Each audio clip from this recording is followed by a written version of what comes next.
शिवसेना पक्ष आणि धनुष्यबाण कुणाचा? थोड्याच वेळात सुप्रीम कोर्टामध्ये या महासुनावणीला सुरुवात होणार आहे। संपूर्ण राज्याचं लक्ष या महासुनावणीकडे लागलेलं आहे। तर कपिल सिब्बल ठाकरे गटाची बाजू आज पुन्हा मांडणार आहेत। गेले 6 दिवस अशा प्रकारे त्यांनी बाजू मांडलेली, 6 वेळा बाजू मांडलेली आहे आणि एका 3 दिवसांच्या खंडानंतर पुन्हा एकदा महासुनावणीला आज सुरुवात होती। तेव्हा दिल्लीतल्या सुनावणीकडे संपूर्ण महाराष्ट्राचं लक्ष आहे। शिवसेना पक्ष आणि चिन्हाबाबत सुप्रीम कोर्टात थोड्याच वेळात ही सुनावणी सुरू होणार आहे। तर गेल्या सुनावणीवेळी त्यांनी थेट निवडणूक आयोगाच्या अधिकाऱ्यांवर सिब्बल यांनी प्रश्न उपस्थित केलेले होते आणि आमदारांनी स्वतंत्र बैठक घेणं म्हणजे थेट राजकीय पक्षामध्ये फूट पडली असा निष्कर्ष काढता येणार नाही असं कपिल सिब्बल यांनी नमूद केलेलं होतं। त्यामुळे आता आजच्या सुनावणी दरम्यान काय होणार आहे, ते काय मुद्द्यांचा त्यांच्या युक्तिवादामध्ये समावेश करतात हे बघणं महत्त्वाचं ठरणार आहे। मात्र एकंदरीतच धारदार युक्तिवाद यापूर्वी त्यांनी मांडलेला आहे। त्यामुळे आजच्या या सुनावणीमध्ये काय होते हे बघणं, या युक्तिवादांमध्ये काय होते बघणं महत्त्वाचं असेल। कपिल सिब्बल, त्यानंतर अर्धा पाऊण तास देवदत्त कामत, हे 2 वरिष्ठ आमचे जे वकील आहेत ते आज आमचा युक्तिवाद संपवतील आणि त्यानंतर समोरचे जे लोक आहेत फुटीर गट ते वेळ घेतील आणि त्यांचं साधारण 4 ते 5 दिवस त्यांच्यासाठी सुप्रीम कोर्ट देईल आणि मग क्लोज फॉर ऑर्डर राहील निर्णयासाठी आणि साधारण 1.5 महिन्याच्या दरम्यान 1-1.5 महिन्यात तेवढा वेळ लागतो, कारण हा खटला अत्यंत महत्त्वाचा आहे, ऐतिहासिक आहे, माइलस्टोन जजमेंट असेल। आणि या संदर्भात आणखी सविस्तर चर्चा करूया। आमचे प्रतिनिधी कृष्णात पाटील आपल्याबरोबर जोडले गेलेत। कृष्णात, आज पुन्हा एकदा कपिल सिब्बल यांचा युक्तिवाद आपल्याला पाहायला मिळणार आहे। गेल्या काही युक्तिवादांमध्ये अत्यंत धारदार मुद्दे त्यांनी मांडलेले होते। निवडणूक आयोगाच्या एकंदरीतच कार्यपद्धतीवर अनेकदा बोट ठेवत अनेक महत्त्वाचे प्रश्न उपस्थित केलेले होते आणि या सुनावणीमध्ये जे काही होतं आहे ते एकंदरीतच देशाच्या राजकारणावर परिणाम करणारं ठरणार आहे हे आतापर्यंत लक्षात आलं। आज आता युक्तिवाद पुन्हा सुरू होईल। आज नेमके काय मुद्द्यांचा अंतर्भाव असू शकतो?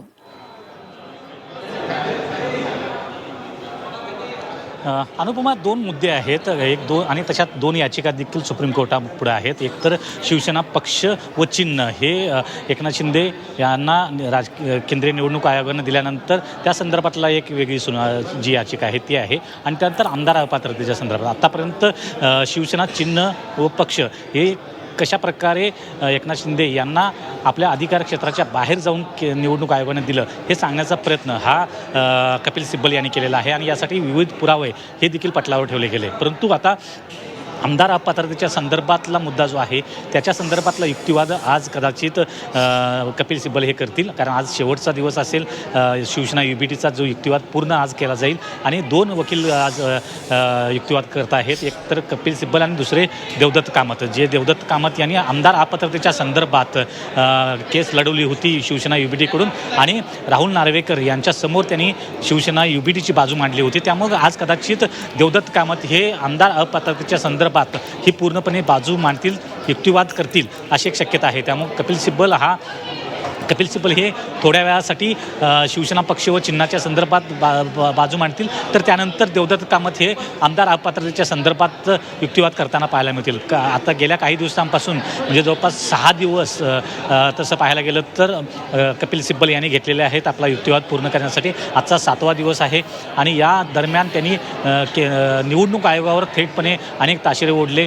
त्या संदर्भातला केवळ विधिमंडळ पक्ष हा यालाच मूळ राजकीय पक्ष ठरवणं किती चुकीचं आहे आणि त्यासोबत पहिल्यांदाच निर्णय घेतला गेला की पक्ष आणि चिन्ह कुणाला द्यायचं आहे आणि त्यानुसार अनेक तर्क फिरवले गेले, जे पुरावे दिले गेले त्याकडे पाहिलं गेलं नाही आणि थेट साधारण जी घटना 2018ची घटना चुकीची आहे असं एकनाथ शिंदे यांच्या वतीनं आक्षेप घेण्यात आला। त्याचं 2018च्या घटनेच्या संदर्भात देखील जी पाहणी करणं गरजेचं होतं, पुरावा पाहणी गरजेचं होतं, ते देखील पाहिले गेले नाहीत। त्यामुळे अनेक या संदर्भातले सखोल गोष्टी ज्या आहेत त्या आतापर्यंत कपिल सिब्बल यांनी मांडलेल्या आहेत। त्यामुळं आजच्या या शेवटच्या टप्प्यामध्ये आता कपिल सिब्बल काय मांडतात आणि देवदत्त कामत देखील काय मांडतात ते पाहणं गरजेचं आहे आणि त्यानंतर कदाचित उद्या शिवसेना शिंदे गटाकडून मुकुल रोहतगी यांचा युक्तिवाद सुरू होऊ शकेल।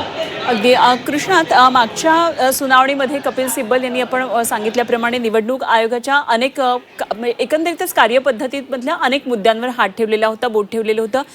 त्यांनी घटनेसंदर्भात, शिवसेनेच्या घटनेसंदर्भात आणि अनेक कागदपत्र सुद्धा कोर्टाला सादर केलेली होती आणि सगळी कागदपत्र पहा असं ते सांगत होते. यापूर्वी सुद्धा खरं तर अनेकदा सुनावण्या झालेल्या आहेत, वेगवेगळे सरन्यायाधीश येऊन गेलेले आहेत या पूर्ण सुनावणीच्या दरम्यान. मात्र यावेळेसचं जे कोर्ट आहे, हे जे बेंच आहे, ते पूर्णपणे ऐकताना पाहायला मिळतं आहे आणि हा एक वेगळा आशावाद सध्या शिवसेना युबीटीच्या नेत्यांमध्ये पाहायला मिळतोय. काय नेमकं यावर काय ग्राउंडला काय सध्या वातावरण आहे? कारण आपण पाहिलं संजय राऊतांनी सुद्धा खूप आशावादी अशी प्रतिक्रिया दिलेली होती आणि हे सगळं आम्ही कायद्याच्या माध्यमातूनच कसं सगळं हाणून पाडू हे सगळं प्रकरण असं त्यांनी म्हटलेलं होतं. काय नेमकं या संदर्भात ग्राउंड लेवलला दिसतं? अनुपमा, पाहायला गेलं तर शिवसेना युबीटीचे जे शिवसैनिक आहेत त्यांना नक्कीच आशा आहे की हा निकाल आपल्या बाजूने लागेल आणि परत धनुष्यबाण चिन्ह आणि शिवसेना हे नाव हे आपल्याला मिळेल अशा प्रकारचा एक आशावाद निर्माण झालेला आहे. कारण आत्तापर्यंतचा जो युक्तिवाद पाहिला गेला तर, कारण यापूर्वी देखील युक्तिवाद अगदी विधानसभा अध्यक्ष राहुल नार्वेकर यांच्यासमोर देखील देवदत्त कामत यांनी अशाच प्रकारचा युक्तिवाद मांडला गेला होता, परंतु आमदार अपात्रतेच्या संदर्भात कुठलाही निकाल दिला गेला नाही किंवा शिवसेना युबीटीच्या बाजूने सकारात्मक निर्णय झालेला पाहायला मिळाला नाही. अगदी सरन्यायाधीश चंद्रचूड असताना देखील अशा प्रकारचा युक्तिवाद जो आहे तो शिवसेना युबीटीच्या वतीनं मांडला गेला, परंतु निकाल त्या संदर्भात झाला नाही किंवा जो निकाल तात्काळ येणं गरजेचं होतं तो झालेला नाही. त्यामुळे आत्ता जो वेळ दिला जातो खास करून सरन्यायाधीश सूर्यकांत यांच्याकडून आणि त्यांच्या खंडपीठाकडून त्रिसदस्यीय, त्यामुळं हा वेळ दिला जात आहे आणि सखोलदृष्ट्या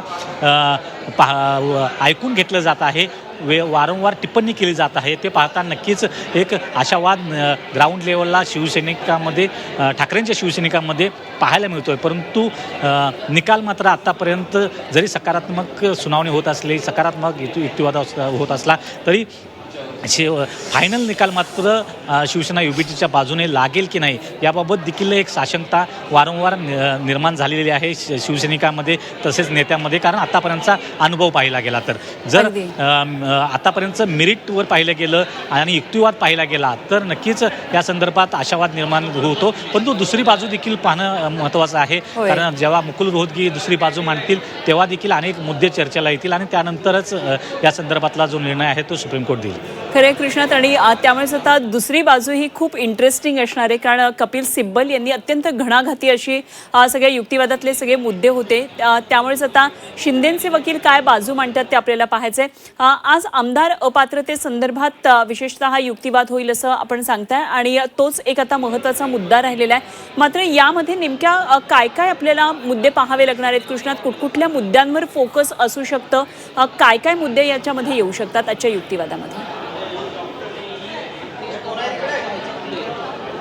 अनुपमा, पक्षांतर विरोधी कायदा आणि 10th शेड्यूल या संदर्भातला जो मुद्दा आहे तो अधिक विस्तृतपणे मांडला जाईल आणि खास करून देवदत्त कामत हेच या संदर्भातला युक्तिवाद पूर्ण करतील अशी एक शक्यता आहे. कारण देवदत्त कामत यांनीच विधानसभा अध्यक्ष राहुल नार्वेकर यांच्या पुढे शिवसेना युबीटीची बाजू मांडली होती आमदार अपात्रतेच्या संदर्भात. त्यामुळे त्यावेळी देखील त्यांनी 10th शेड्यूल काय आहे, 10th शेड्यूलच्या संदर्भातले काय काय नियम आहेत आणि 10th शेड्यूलचा कशाप्रकारे याचा गैरफायदा घेतला जात आहे यावेळी, आणि त्यामुळं या 10th शेड्यूल अंतर्गत जर 2/3पेक्षा अधिक लोकप्रतिनिधींनी जर पक्ष सोडला, पक्षांतर केलं गेलं तर त्यांनी थेटपणे दुसऱ्या पक्षामध्ये विलीन होणं गरजेचं असतं, दुसऱ्या पक्षामध्ये मर्ज होणं गरजेचं असतं.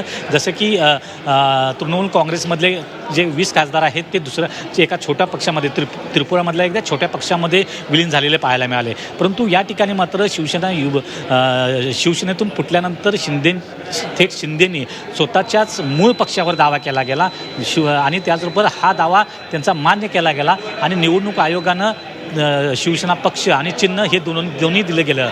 त्यामुळं या संदर्भात शिवसेना युबीटीकडून देखील याविषयी सुप्रीम कोर्टात आहे सुनावणी. परंतु आमदार अपात्रतेचा जो मुद्दा आहे तो आतापर्यंत कपिल सिब्बल यांनी आपल्या युक्तिवादामध्ये फारसा मांडलेला पाहायला मिळाला नाही. त्यामुळं आजचा मुद्दा जो देवदत्त कामत मांडतील ते आमदार अपात्रतेच्या संदर्भात आणि 10th शेड्यूलच्या संदर्भात त्याचे नियम काय आहेत आणि दूरगामी परिणाम कशाप्रकारे होऊ शकतात. त्यामुळं या 10th शेड्यूलवर आणि खास करून पक्षांतरबंदी कायदा जो आहे त्याच्यावर देवदत्त कामत हे अधिक विवेचन करतील.